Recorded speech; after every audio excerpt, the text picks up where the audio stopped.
Olá, sejam bem-vindos a mais um encontro virtual do Grupo Espírita Francisco de Assis, o Jefa de Niterói. Nossa palestra de hoje será realizada por Wellington Balbo, da Escola de Doutrina Espírita Caminho da Luz, Salvador, Bahia, com o tema Devemos nos reformar ou nos transformar? Para darmos início à nossa palestra de hoje, vamos então à nossa prece inicial.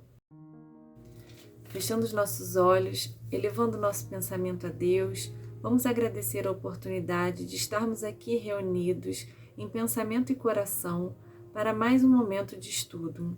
Que as reflexões de hoje tragam clareza e importantes ensinamentos. Que a paz esteja dentro de cada um de nós. Fica conosco, Senhor, como sempre está. Que assim seja, graças a Deus.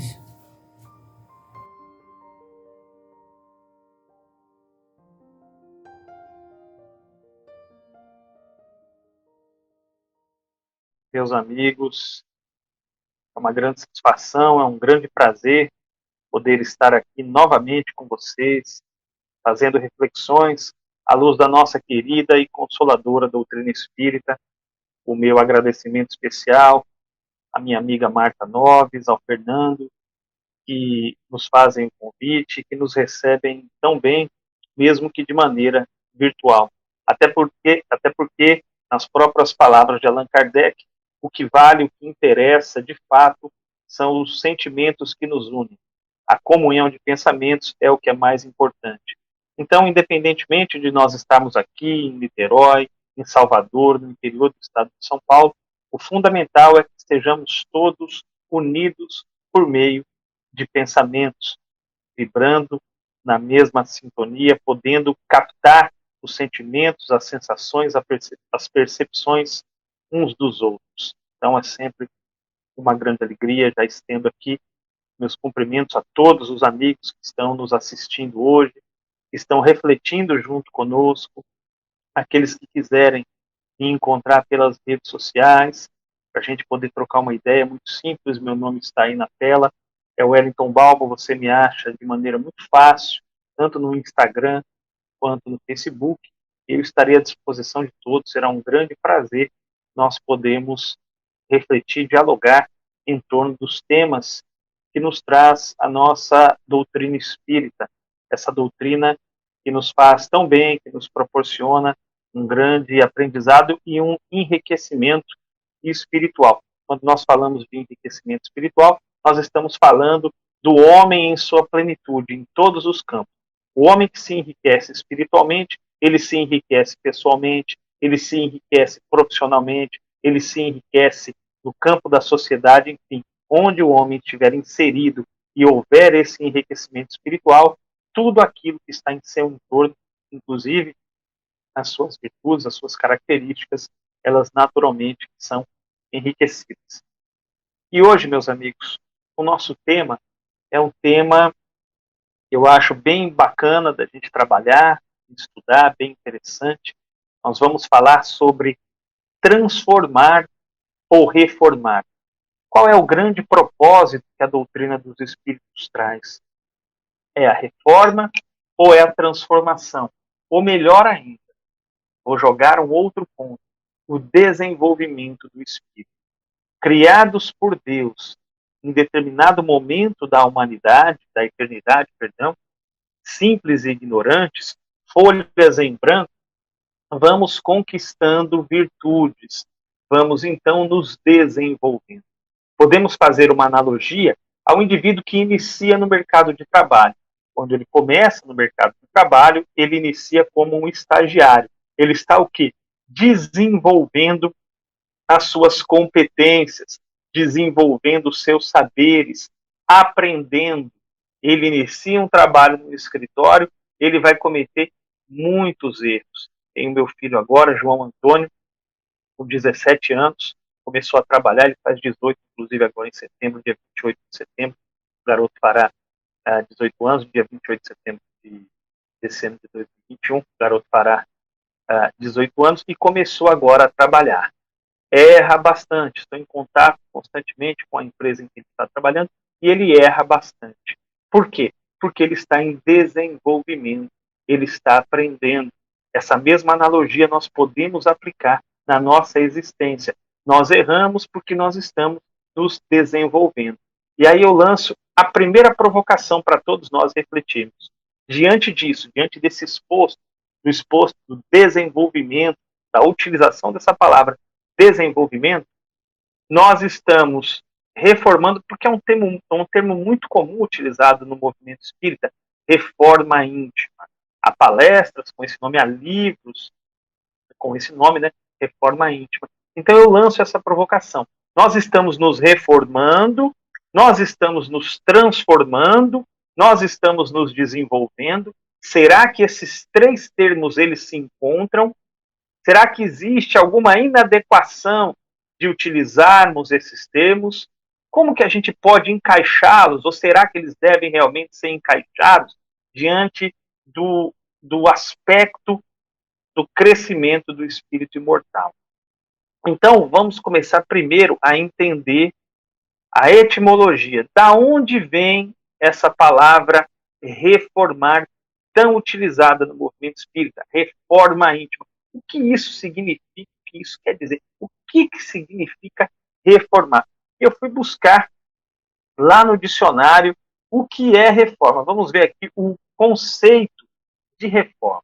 O que a gente consegue entender por reforma? E olha só, a primeira definição que nós encontramos é: reforma é a ação ou efeito de reformar ou de se reformar.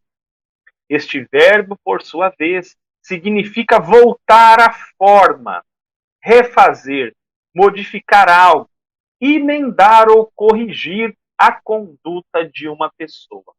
Será que essa definição aqui se enquadra naquilo que o movimento espírita chama de reforma, ou mais propriamente, reforma íntima? Olha uma outra definição aqui para reforma. Forma regressiva de reformar, do latim reformare, dar a forma primeira. Será que essa outra definição ela está ali adequada para nós utilizarmos dentro dos preceitos do espírito imortal? Lembrando, vamos retomar essa lembrança. Nós fomos criados por Deus a partir de um momento da eternidade simples e ignorantes. Será que criados simples e ignorantes, ao longo dos tempos, dos milênios, dos anos, por meio desse desenvolvimento, dessas experiências que vão acontecendo, nós necessitamos nos reformar? Será que nós somos uma espécie, aí eu vou fazer uma analogia, de casa velha que está necessitando reformar? Ou será que nós somos seres em constante construção e por isso nós nos transformamos? O que você pensa acerca disso? Faça uma reflexão. Não queremos aqui, em hipótese alguma, fechar questões. Na realidade, o intuito nosso aqui não é o de dar respostas, mas é o de fornecer mais dúvidas, porque é a dúvida que gerou. São as perguntas que nós vamos formulando, conforme a própria codificação da doutrina espírita, que vai girando o mundo. Surge uma pergunta, nós buscamos a resposta, conseguimos a resposta, elaboramos mais uma indagação, e assim, de degrau em degrau, de pergunta em pergunta, nós vamos crescendo, nós vamos construindo, e nós vamos nos transformando. Será que nos reformamos? Repito, será que éramos casa velha, estamos agora nos reformando? Então, o que se entende por isso? Agora vamos para o conceito de transformar. Vamos lá. O que diz transformação? O que o dicionário nos traz de transformar? Dar nova forma a. Passar a possuir uma nova forma. Aí ele dá um exemplo aqui. Se transformou em porcos os companheiros de Ulisses. E prossegue. Alterar o estado de, converter, mudar, transformar a água em vinho. Por isso que se usa também essa analogia que é interessante, né? Ele mudou como? Ele mudou da água para o vinho. Ele saiu de uma substância e foi para outra substância. Ele se transformou. Ele estava no ponto A e foi para o ponto B. Houve uma transformação. Será que esses dois conceitos eles são semelhantes? Nós podemos utilizá-los? Olha que interessante, para a gente refletir sem fechar a questão. A gente desenvolver a inteligência pensando, refletindo, de fato, dando lugar, dando vazão ao livre pensamento. Então, reforma íntima e transformação. O que a gente está fazendo de fato? Para enriquecer a nossa reflexão, nosso estudo, eu trouxe aqui um texto de Herculano Pires. Herculano Pires foi um grande pensador do movimento espírita, considerado um dos grandes filósofos do movimento espírita, e não quero aqui deixar como caráter de autoridade, ok? Não é porque é o Herculano Pires que nós temos que necessariamente concordar com o Herculano Pires. Nós vamos aqui efetuar uma reflexão, nós vamos pensar junto com esse texto do Herculano Pires e que fala sobre a teoria da reforma íntima. Vamos ver o que diz Herculano Pires com essa teoria da reforma íntima, o que ele acha disso, e nós vamos pensar em cima. Antes, vamos relembrar o conceito de reformar, a gente reforma alguma coisa que está antiga, grosso modo é isso. Transformar é algo que está acontecendo, está em constante movimento, nós estamos em transformação. Qual faz mais sentido? Será que os dois fazem sentido? Será que eles conseguem coabitar?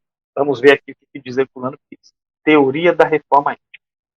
Aí ele diz, o Espiritismo não criou igrejas, perfeito, e aí tudo bem, a ideia de Kardec não foi fazer do Espiritismo, do movimento espírita, um movimento religioso, não foi. Não precisa de templos suntuosos, porque o Espiritismo pode ser estudado de maneira simples, de maneira muito tranquila, em casa, no próprio centro espírita, em qualquer lugar, num bate-papo com os amigos, se pode estudar o Espiritismo. Não é preciso um templo para que se estabeleça uma conversação espírita, para que se estabeleça um conhecimento, para que se estabeleça a troca de informações espíritas. E tribunas luxuosas com pregadores infatuados. Também o Espiritismo não necessita disso. Qualquer um, sem nenhum título acadêmico, pode estudar o Espiritismo, pode passar as lições que a doutrina espírita traz, passando aquilo que adquiriu de conhecimento, também recebendo, por meio das impressões das outras pessoas, do conhecimento, é sempre uma troca. Então o Espiritismo não precisa disso, não precisa de pregadores oficiais, não precisa de ninguém que fale oficialmente pela doutrina espírita, porque ela já está bem construída, ela já está bem constituída. O que a doutrina espírita precisa é do quê? É de uma reforma? Será que a doutrina espírita precisa de reforma? Ou a doutrina espírita, ela é uma doutrina que está em desenvolvimento, a depender do que os homens fizerem dela. Porque se não fizerem nada, se não produzirem absolutamente nada, ela vai ficar estagnada. Mas será que ela precisa de reforma? Será que ela está velha e eu preciso reformar? Olha que interessante também para a gente refletir. Não tem rituais. Esse ponto dos rituais depois dá até um bate-papo. Dá um bate-papo, dá para a gente conversar bastante. Não tem rituais, não dispensa bênçãos, que é o Herculano Pires que está falando. Não promete lugar celeste a ninguém, perfeito.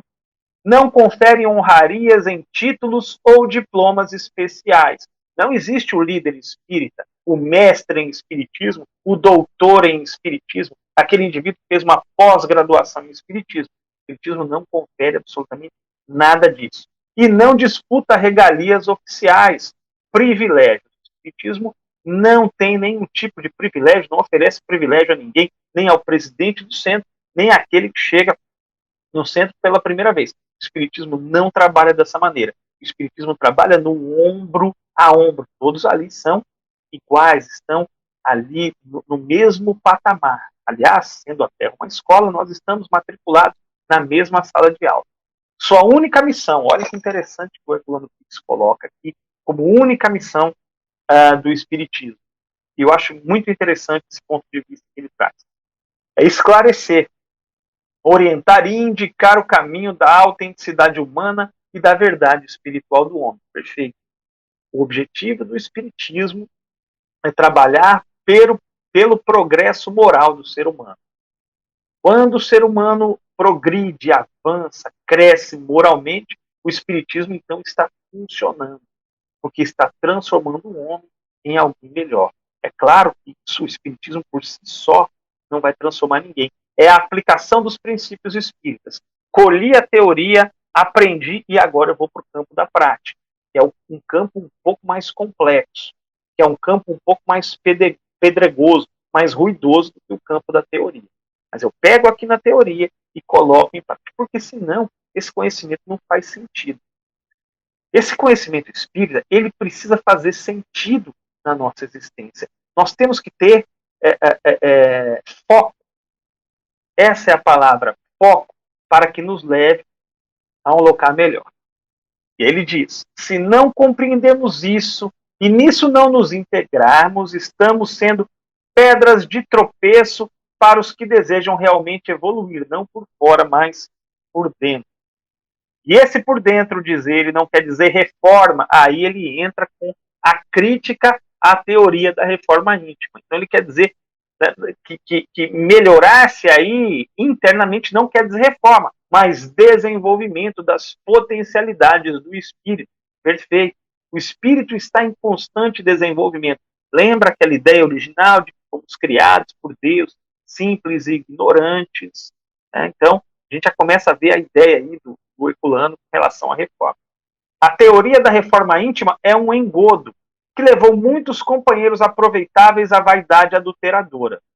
Bom, aí ele traz essa ideia, ele traz esse argumento, mas ele não explica, ele não dá exemplos pelos quais a teoria da reforma íntima ela é uma enganação que levou muitos companheiros aproveitáveis à vaidade adulteradora.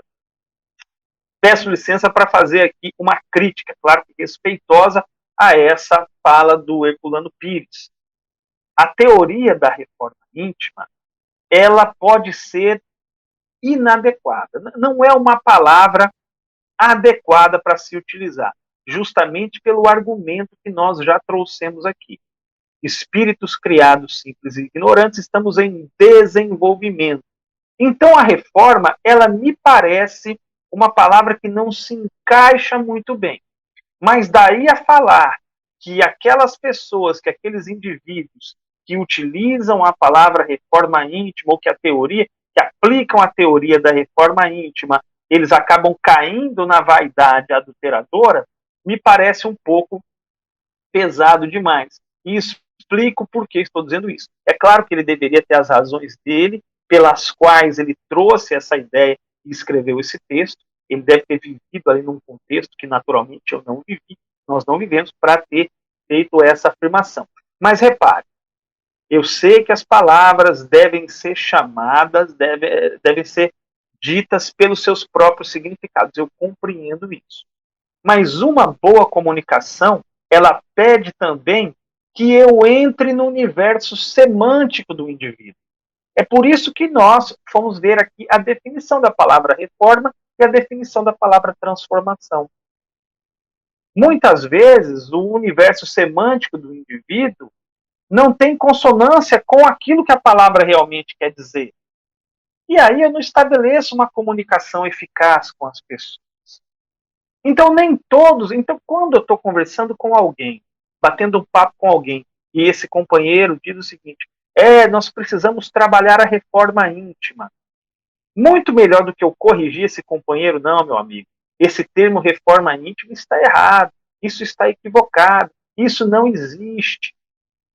Herculano Pires traz num texto, nós somos espíritos imortais, estamos em desenvolvimento. O que vocês acham, diante de criticar, de apontar o dedo para esse companheiro, nós elaborarmos a seguinte indagação e a seguinte reflexão para ele? Meu amigo, o que é que você entende por reforma íntima? Eu já fiz essa indagação a vários companheiros, porque essa é uma polêmica que existe no movimento espírita, reformar ou transformar. E eu já fiz essa indagação várias vezes. Meu amigo, o que é que você entende por reforma íntima? Sabe qual é a resposta desse companheiro que nós indagamos, ou de todos os companheiros que nós indagamos? Eles dizem o seguinte, olha, essa é óbvia, ué. Reforma íntima quer dizer melhora. Eu estou melhorando intelectualmente, melhorando moralmente, eu estou me desenvolvendo, eu estou me transformando, eu estou modificando o meu comportamento. As respostas são essas. Então percebam que é uma questão de nomenclatura, de nós alinharmos, de nós acertarmos essa nomenclatura.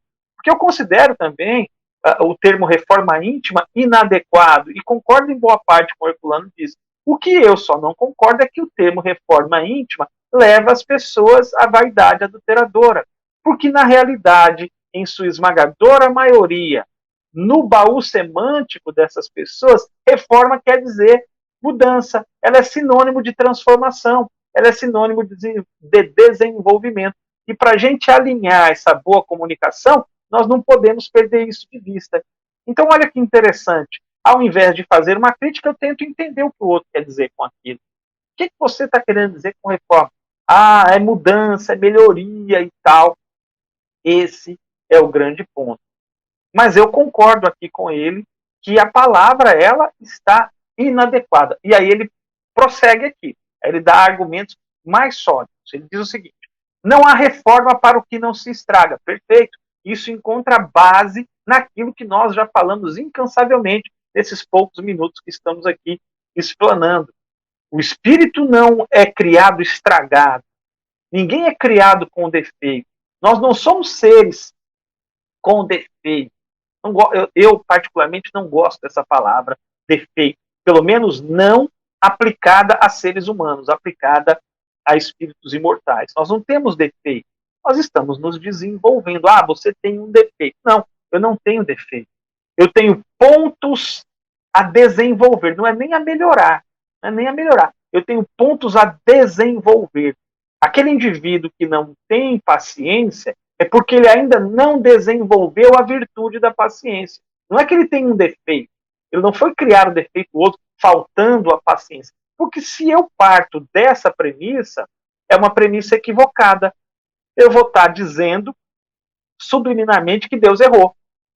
Se foi Deus que nos criou, Deus é a inteligência suprema, causa primária de todas as coisas, ele não pode ter nos criado com defeito. Ele nos criou com capacidade para nos encontrarmos com a perfeição relativa. Perceberam? A questão das palavras, a colocação das palavras, o encadeamento lógico, as conexões que nós fazemos até para poder entender de maneira adequada e profunda tudo aquilo que traz e toda a essência que nos mostra a doutrina dos Espíritos. Mas, volto nesse tema, quando o indivíduo diz reforma, não há necessidade nenhuma de briga, de ficar... Não. Reforma, na realidade, está querendo dizer melhoria. Tá? Melhorar como espíritos imortais. Termo inadequado, mas ele quer dizer isso. O espírito é o mesmo em todos e só necessita de uma coisa, desenvolvimento. Legal aqui a tese do Herculano, achei bacana. Enquanto não desenvolver a sua capacidade de compreender, é justamente o exemplo que nós demos da paciência. Então, enquanto ele não se transformar, enquanto ele não se desenvolver, enquanto ele não buscar aquilo, né, compreender, analisar, julgar, discernir. Essa palavra, ela é, para mim, a chave. Discernimento. Discernir o caminho a seguir, discernir os momentos de nós entrarmos ou não numa polêmica. Discernir. Essa é a grande chave. Quando o espírito conquista, desenvolve o discernimento, ele facilita muito a sua caminhada.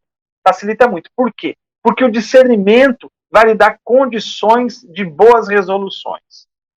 Ele vai tomar ações, ele vai fazer opções melhores. São as boas resoluções. Aí está nessa palavrinha aqui, discernimento. É preciso discernir, fazer boas escolhas. E aí ele prossegue aqui. E respeitar a verdade não terá condições para modificar-se por dentro. Então ele coloca todos esses pontos de desenvolvimento do espírito para que ele possa, de fato, modificar-se por dentro. Faz sentido? Faz todo sentido. Ele não precisa reformar, tirar tudo, trocar tudo, não. Ele precisa apenas desenvolver aquilo que já existe, aquilo que está latente nele. Essa é a grande sacada que nós temos. Mesmo porque essa modificação, diz o Herculano, só pode ocorrer pelo esforço pessoal de cada um. Excelente. Ninguém muda se não quiser. A transformação, ela está linkada com o esforço. e é pessoal. Não adianta eu esforçar-me para o meu filho. Ele não vai avançar um degrau se eu esforçar-me por ele. Não vai. Esqueçamos isso. Nós não conseguimos desenvolver ninguém. O que nós podemos fazer é criar caminhos para que essas pessoas cresçam. A gente pode facilitar, nós podemos ser facilitadores de coisas. Aliás, uma das grandes virtudes a conquistar é essa de facilitar as situações, a vida dos outros. Mas esse desenvolvimento se dá por meio do livre-arbítrio.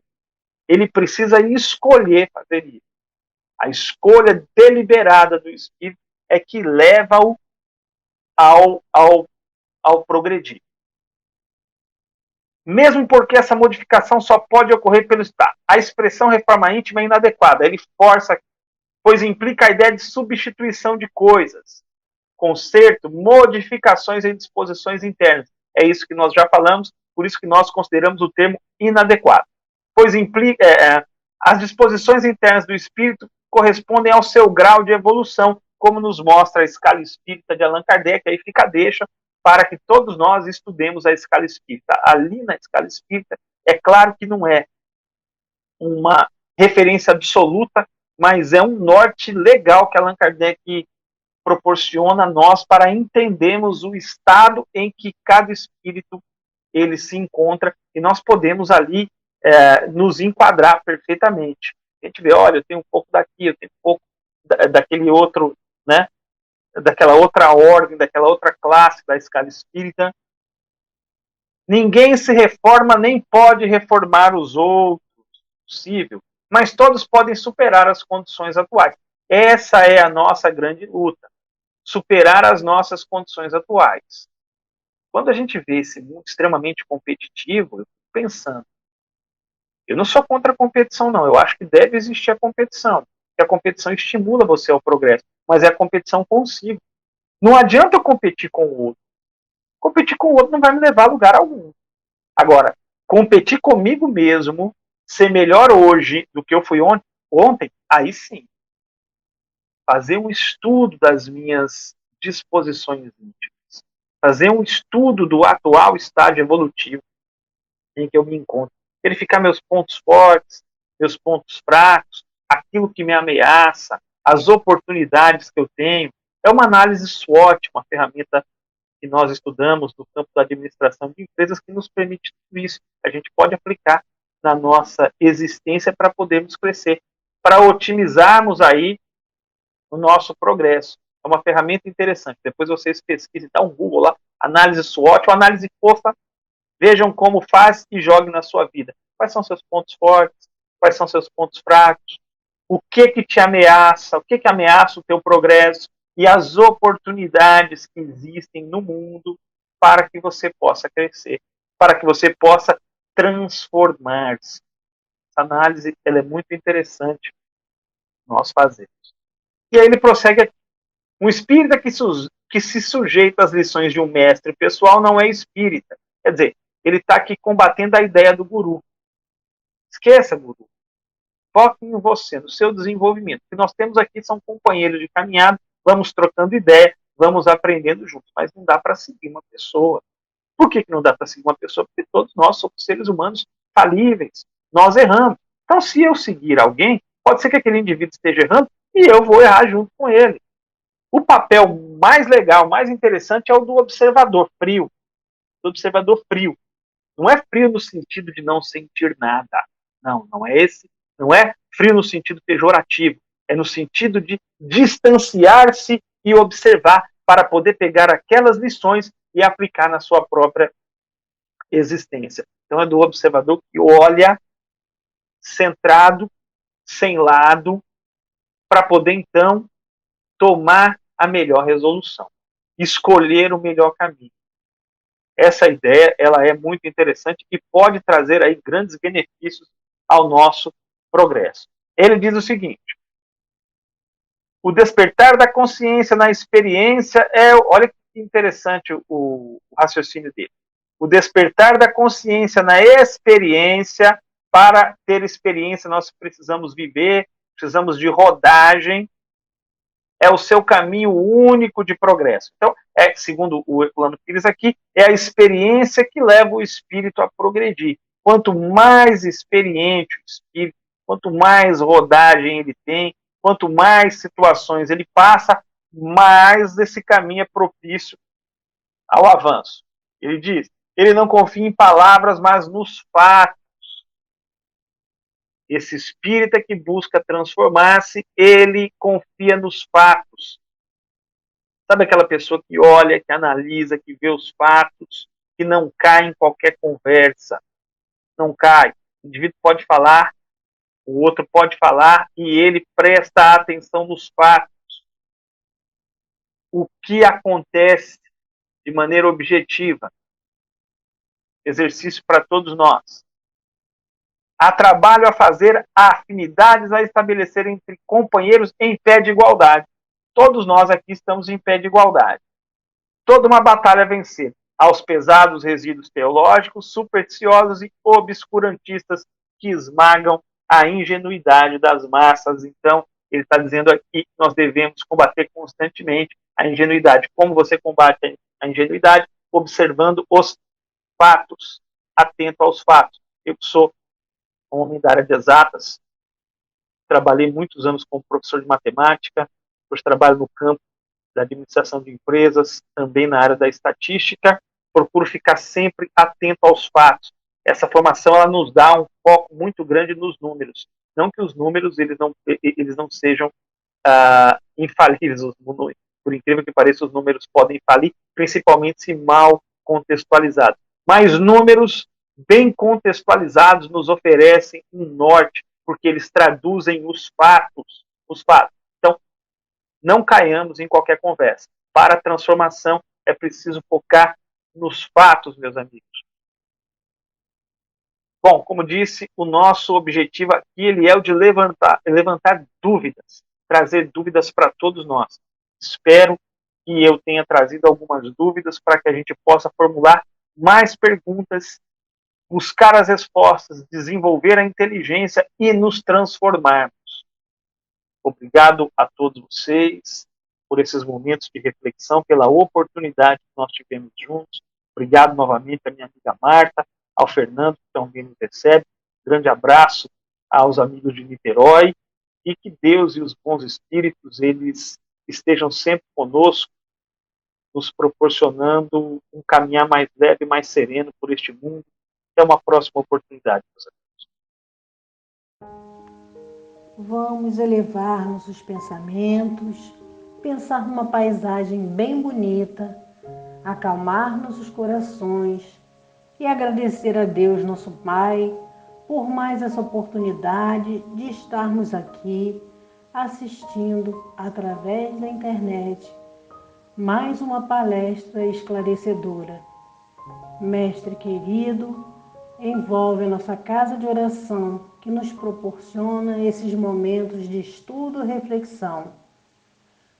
Te pedimos ainda que abençoe nosso orbe terrestre, abençoando a cada um de nós e que possamos ter a consciência do nosso papel no crescimento da Terra. Permanece, Mestre querido, envolvendo a cada um de nós e que assim possa ser.